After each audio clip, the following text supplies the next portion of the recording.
न समझाओ, न मनाओ, न सवाल पूछो, क्योंकि जिस इंसान ने तुम्हारी कीमत समझे बिना दूरी बनाई है, उसे शब्द नहीं, तुम्हारी शांति सबक सिखाती है। असली स्टोइक माइंड सीक्रेट यही है कि तुम अपनी इमोशंस को कंट्रोल करो, सामने वाले को नहीं।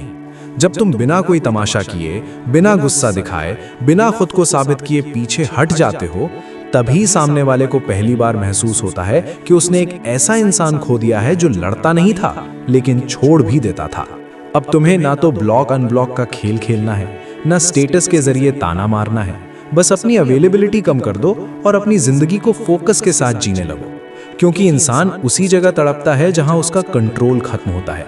जब उसे दिखता है कि तुम ना रो रहे हो, ना टूट रहे हो, बल्कि पहले से ज्यादा शांत और संतुलित हो, तब उसके अंदर सवाल उठते हैं, क्या ये सच में मुझसे आगे निकल गया? और यही सवाल धीरे धीरे बेचैनी बन जाता है। तीसरा इंसान हो या हालात, सब होते हुए भी उसे वो सुकून नहीं मिलता जो तुम्हारी मौजूदगी में था, क्योंकि तुम नॉइज नहीं थे, तुम स्टेबिलिटी थे। और स्टेबिलिटी की कमी इंसान को अंदर से हिला देती है। अब वो तुम्हें भूलने की कोशिश करेगा, लेकिन हर कोशिश में तुम्हारी याद और गहरी हो जाएगी, क्योंकि तुमने जाते वक्त भी डिग्निटी नहीं छोड़ी। और अक्सर इंसान उसी को याद करता है जिसने बिना भीख मांगे खुद को चुन लिया हो। इसलिए अगर वो वापस आती है तो तड़प के, पछतावे के साथ। लेकिन स्टोइक सच यही है, तुम्हारी जीत उसकी वापसी नहीं, तुम्हारी आत्मनियंत्रण है। असली स्टोइक चाल ये होती है कि तुम सिर्फ बाहर से नहीं, अंदर से भी खुद को डिटैच करना शुरू कर देते हो। क्योंकि ज्यादातर लोग दूरी तो बना लेते हैं, लेकिन दिमाग में सामने वाले को रोज जिंदा रखते हैं, और यही उनकी हार होती है। स्टोइक माइंड सीक्रेट कहता है, जिसे छोड़ दिया उसे मन से भी छोड़ो। अब तुम्हें ना तो उसकी ऑनलाइन एक्टिविटी चेक करनी है, ना ये जानने की कोशिश करनी है कि वो किसके साथ खुश है, क्योंकि जिस दिन तुमने उसकी दुनिया से अपनी क्यूरियोसिटी हटा ली, उसी दिन उसके अंदर बेचैनी पैदा होनी शुरू हो जाती है। उसे महसूस होने लगता है कि तुम सिर्फ दूर नहीं गए, तुम बदल गए हो। और इंसान बदलाव से डरता है, खासकर तब जब वो बदलाव उसके बिना हो रहा हो। अब वो कभी कभी तुम्हारी रिएक्शन देखने के लिए हल्का सा मैसेज करेगी, पुरानी यादें छेड़ेगी, या ऐसे सवाल पूछेगी जिनका कोई मतलब नहीं। और यहाँ तुम्हारी परीक्षा होगी। अगर तुम भावुक होकर पुराने रोल में लौट गए तो सब खत्म। लेकिन अगर तुम शांत, सीमित और रिस्पेक्टफुल रहे, बिना उम्मीद, बिना शिकायत, तब उसके दिमाग में एक ही सवाल घूमेगा, ये इतना स्ट्रांग कैसे हो गया? और यही सवाल उसे अंदर से खा जाता है। तीसरा इंसान अब भी हो सकता है, लेकिन तुलना शुरू हो चुकी होती है, क्योंकि तीसरा इंसान उसे अटेंशन देता है, तुम उसे पीस देते थे। और जब इंसान को शोर में शांति याद आने लगे, तब वो अंदर ही अंदर टूटने लगता है। उसे लगने लगता है कि उसने एक ऐसा इंसान खो दिया जो उसे कंट्रोल नहीं करता था, लेकिन उसे समझता था। और यही एहसास तड़प बन जाता है, क्योंकि स्टोइक इंसान वापस खींचने की कोशिश नहीं करता, वो बस इतना मजबूत हो जाता है कि सामने वाला खुद खींचने लगे। उस स्टेज की बात करता है जहां खेल पूरी तरह तुम्हारे हाथ में नहीं, बल्कि तुम्हारे कंट्रोल न करने के फैसले में होता है।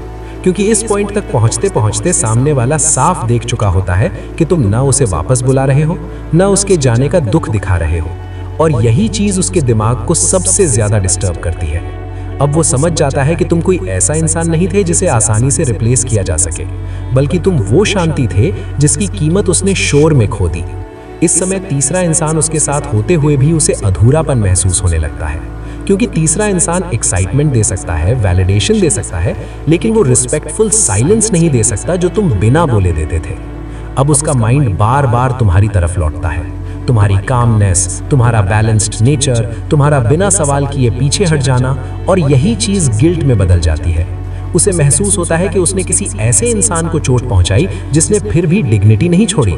और गिल्ट वो आग है जो बाहर से नहीं दिखती, लेकिन अंदर से इंसान को रुला देती है। अब वो तुम्हारी सोशल प्रेजेंस पर नजर रखेगी, तुम्हारी प्रोग्रेस कंपेयर करेगी, और जैसे जैसे उसे लगेगा कि तुम सच में आगे निकल गए हो, वैसे वैसे उसका डर बढ़ेगा कि अगर ये हमेशा के लिए चला गया तो। और यही डर उसे तड़पाता है, क्योंकि स्टोइक इंसान न धमकी देता है, न वादा, न उम्मीद। वो बस अपने प्रिंसिपल्स पर खड़ा रहता है, और प्रिंसिपल्स पर खड़ा इंसान सबसे ज्यादा याद किया जाता है, लेकिन बहुत देर से। इसलिए अगर वो वापस आने की सोचेगी तो आंसुओं के साथ, पछतावे के साथ। इसलिए नहीं कि तुमने उसे मजबूर किया, बल्कि इसलिए कि तुमने खुद को खोने से बचा लिया।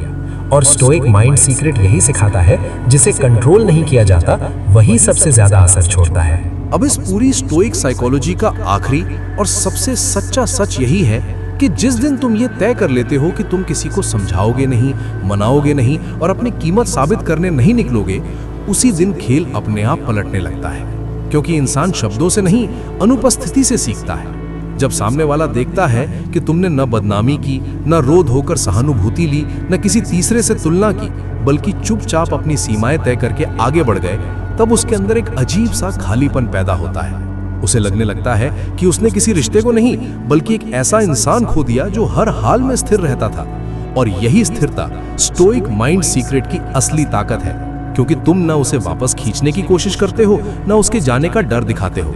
तुम बस अपने प्रिंसिपल्स पर खड़े रहते हो, और प्रिंसिपल्स पर खड़ा इंसान सबसे ज्यादा देर तक याद किया जाता है। अब तीसरा इंसान हो या नई जिंदगी, सब होते हुए भी उसे वो सुकून नहीं मिलता जो तुम्हारी मौजूदगी में था, क्योंकि तुम शोर नहीं थे, तुम शांति थे। और जब शांति चली जाती है, तब इंसान अंदर से टूटता है। उसी टूटन में पछतावा जन्म लेता है, और उसी पछतावे में तड़प। अगर वो वापस आती भी है तो आंसुओं के साथ, इसलिए नहीं कि तुमने उसे मजबूर किया, बल्कि इसलिए कि तुमने खुद को खोने से मना कर दिया। लेकिन स्टोइक सच यही है, तुम्हारी जीत उसकी वापसी नहीं, तुम्हारी जीत ये है कि अब तुम किसी भी हालात में खुद को छोटा नहीं करोगे, क्योंकि जिसने खुद पर कंट्रोल सीख लिया, उसे कोई छोड़कर भी कमजोर नहीं कर सकता। और यही वो माइंडसेट है जो रिश्तों में नहीं, जिंदगी में भी तुम्हें अडिग बनाता है।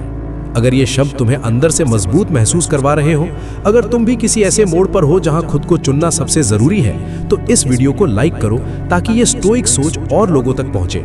चैनल को सब्सक्राइब करो स्टोइक माइंड सीक्रेट, क्योंकि यहां हम रिश्तों में पकड़ना नहीं, स्टोइक तरीके से खुद को संभालना सिखाते हैं। और कमेंट में लिखो साइलेंस इज माई स्ट्रेंथ, क्योंकि जो इंसान खामोशी को अपनी ताकत बना लेता है, उसे कोई हालात, कोई तीसरा, कोई छोड़कर भी हिला नहीं सकता।